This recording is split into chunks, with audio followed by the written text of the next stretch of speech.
Le ministre en charge de la Défense, Paul Kofi, assurant l'intérim du ministre d'État, ministre de l'Intérieur et de la Sécurité, Ahmed Bakayoko, a reçu dans la matinée de vendredi dernier le secrétaire général adjoint de l'ONU pour les droits de l'homme, Ivan Simonovic. Le point de la situation sécuritaire et des droits de l'homme en Côte d'Ivoire était au centre de la rencontre. Le point avec Marie-Laure Ngora. Séance de travail entre le ministre en charge de la Défense, Paul Kofi, et l'adjoint du secrétaire général de l'ONU chargé des droits de l'homme, Ivan Simonovic.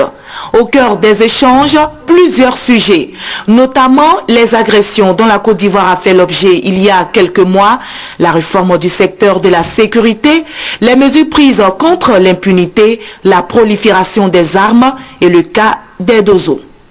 Sur l'ensemble des préoccupations, le ministre en charge de la Défense, Paul Kofi, a donné des éclairages aux responsables onusiens.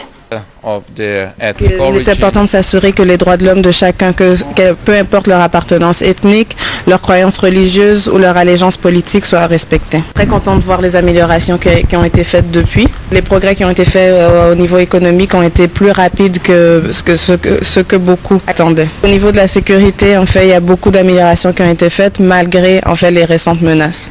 Il est bon de noter que la mission de l'adjoint du secrétaire général de l'ONU chargé des droits de l'homme, Ivan Simonovic, en Côte d'Ivoire, a débuté le 27 novembre dernier.